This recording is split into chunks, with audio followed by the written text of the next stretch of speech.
858. Disilakan. Dan bersiap-siap NPP 869.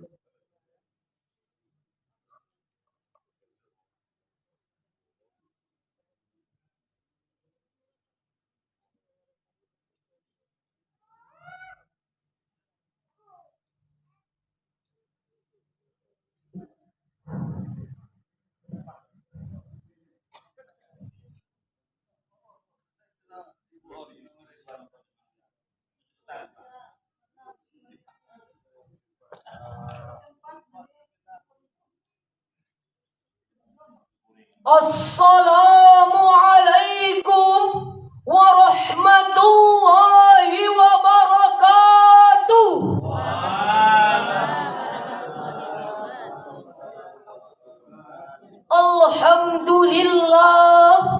Alhamdulillahilladzi khalaqal insana fi ahsani taqwim thumma radadnahu asfala safilin wassalatu wassalamu ala sayyidil mursalin wa ala alihi wa sahbihi ajma'in. Amma ba'd.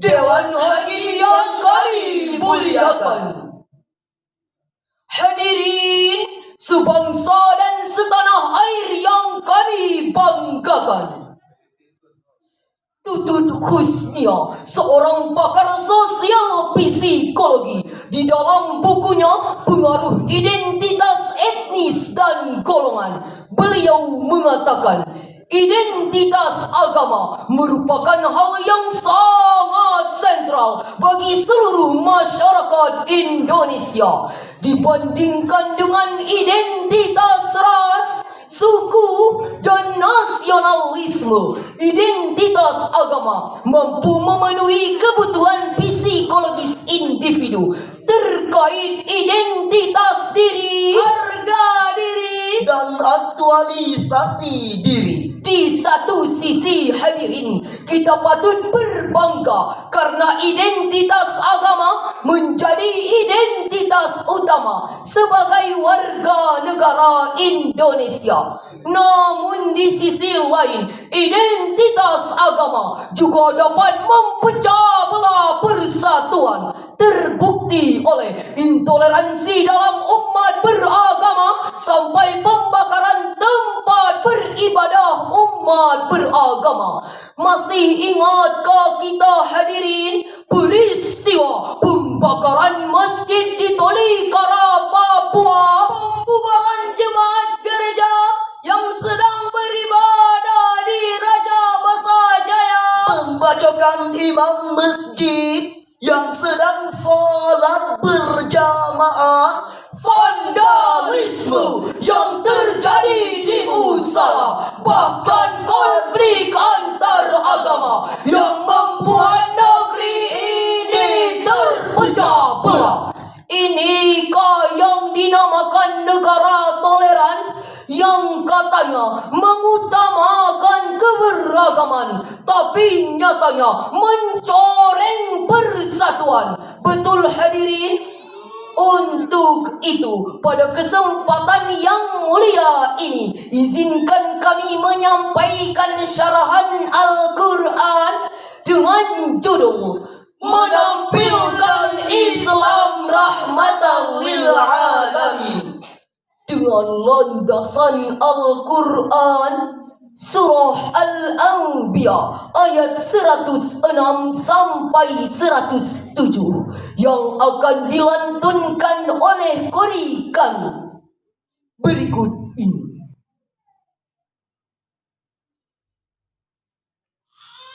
A'udzu billahi minasy syaithanir rajim.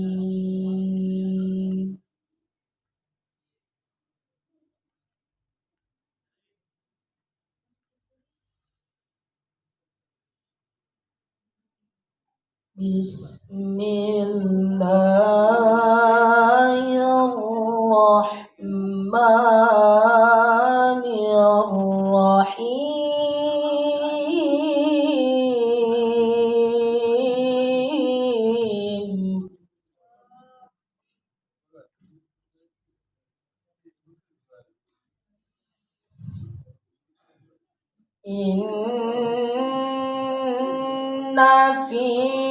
هذا لبلاغا لقوم عاملين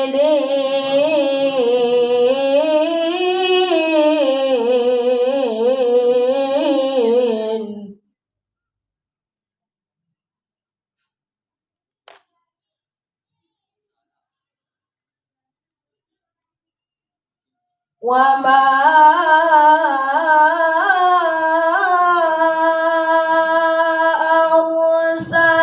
أرسلناك إلا رحمة للعالمين.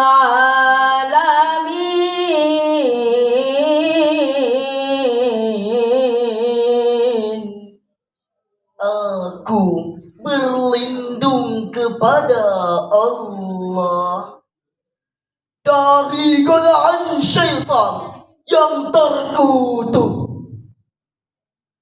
Dengan nama Allah yang Maha Pengasih, Maha Penyayang.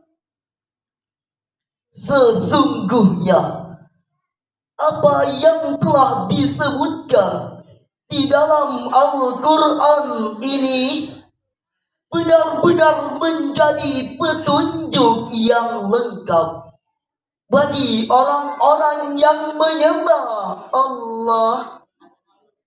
Dan kami tidak mengutus engkau Muhammad melainkan untuk menjadi rahmat bagi seluruh alam. Dewan Hakim yang mulia, hadirin yang berbahagia, Syekh Abdul Fida Ismail Ibnu Katsir di dalam tafsir Ibnu Katsir jilid 5 halaman 355 menjelaskan bahwa yakhbaru ta'ala annallaha ja'ala Muhammadan rahmatan lil alamin arsalahu rahmatan lahum kulluhum, bahwa Nabi Muhammad sallallahu alaihi wasallam diturunkan oleh Allah Subhanahu wa taala bukan semata-mata untuk membinasakan orang-orang yang tidak beriman,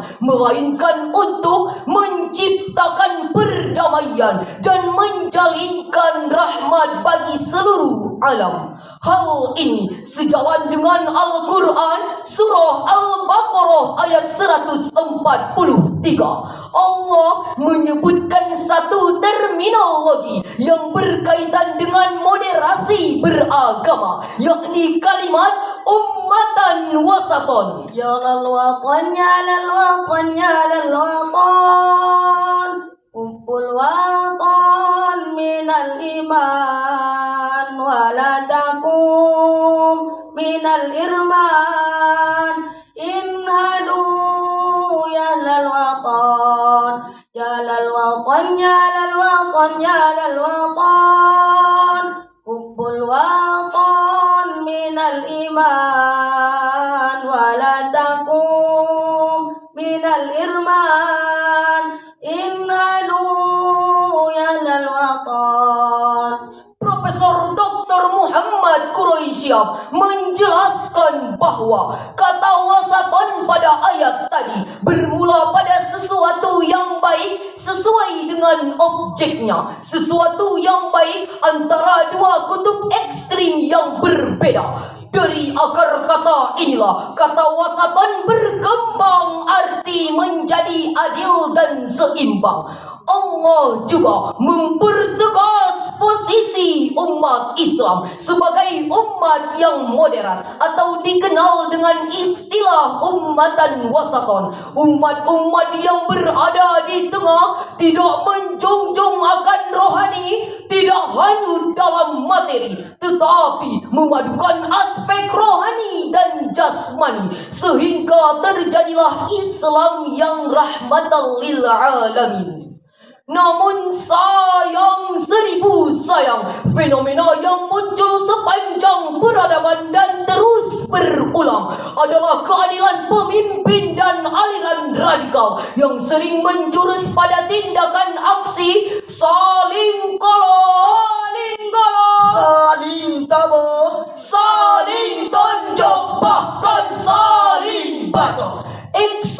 selanjutnya hadirin, marak terjadi pertikaian, perseteruan, permusuhan, peperangan yang terjadi antara kelompok yang satu dengan kelompok yang lain, agama yang satu dengan agama yang lain, suku yang satu dengan suku yang lain, sampai terjadi pertumpahan darah hingga berlanjut pada pembunuhan satu sama lain.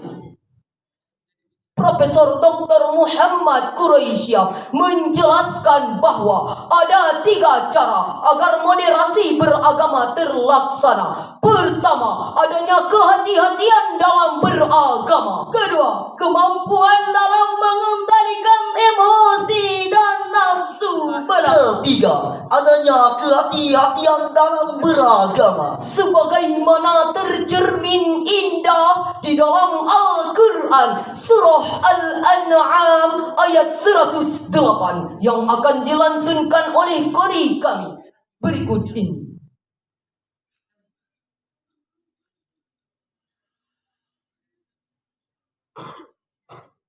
وَلَا تَصُبُّوا الَّذِينَ يَدْعُونَ مِن دُونِ اللَّهِ فَيَسُبُّوا اللَّهَ عَدْوًا بِغَيْرِ عِلْمٍ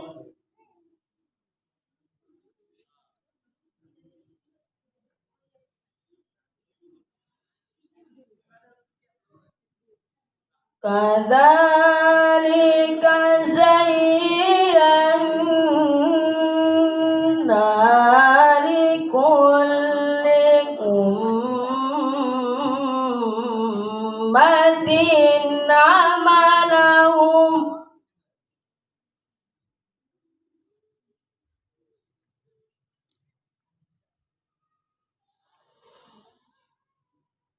ثُمَّ إِلَى رَبِّهِمْ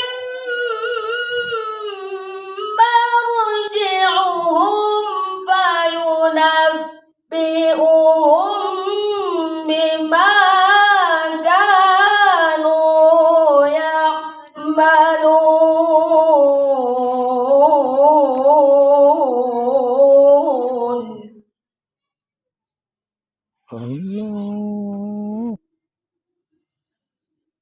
ثُمَّ إِلَى رَبِّهِمْ مَرْجِعُهُمْ فَيُنَبِّئُهُم بِمَا كَانُوا يَعْمَلُونَ.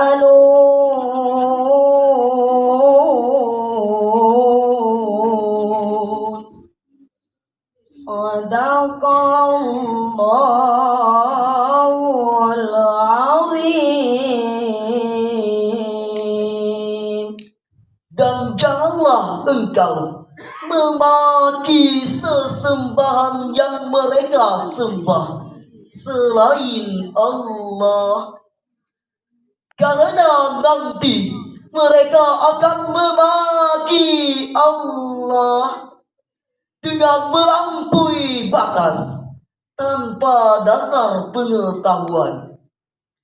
Demikianlah kami jadikan setiap umat menganggap baik pekerjaan mereka. Kemudian kepada Tuhan tempat mereka kembali, dan Ia akan memberitahukan kepada mereka atas apa yang telah mereka kerjakan. Maha benar Allah yang Maha Agung dengan segala firman-Nya. Dewan Hakim yang arif dan bijaksana, hadirin calon penghuni syurga, Imam Ali As-Sabuni dalam tafsir Soffatut Tafasir jilid 1 halaman 410 menjelaskan bahwa la tasubbul alihatal musyrikina wa asnamahum. Janganlah kalian menghina akan berhala orang-orang kafir, karena di balik hinaan dan cacian kita akan timbul kerusakan, yakni mereka menghina Allah tanpa dasar pengetahuan. Profesor Dr. Muhammad Quraisy menjelaskan, sejarah membuktikan Islam bukanlah ajaran agama yang bengis, sadis, apalagi teroris, melainkan Islam adalah ajaran agama yang harmonis, rahmatan lil alamin. Di akhir-akhir ini masih ditemukannya aksi-aksi terorisme, radikalisme, penyerangan tempat beribadah umat beragama lainnya yang katanya dilakukan oleh orang Islam. Sekali lagi kami katakan, ini bukan ajaran agama Islam, melainkan ini hanya merusak keindahan agama Islam. Islam mempersilahkan umat Kristiani untuk sampai pada tingkatan sola gratia. Islam mempersilahkan umat Hindu untuk mengamalkan ajaran Funda Resi Agapya. Islam mempersilahkan umat Buddha untuk mengamalkan ajaran Dharma Siddhartha Gautama. Islam juga mempersilahkan umat Konghucu untuk sampai pada tingkatan Lisu, Sensu, dan Sensuennya. Bagimu agamamu dan bagiku agamaku. Dengan demikian syarahan ini dapatlah kita ambil kesimpulan bahwa keberagaman ini adalah sunnatullah yang Allah tetapkan kepada kita. Oleh karena itu hadirin, hal yang harus kita lakukan adalah saling menghargai, saling menghormati, Saling mencintai hingga sampailah pada semboyan kita. Bhinneka Tunggal Ika, berbeda-beda tetapi tetap satu nusa, satu bangsa, satu bahasa. tanah air Indonesia. Bersatu kita teguh, bercerai kita runtuh. Demikianlah syarahan yang dapat kami sampaikan. Wallahul muwaffiq ila aqwamit thariq. Wassalamu alaikum warahmatullahi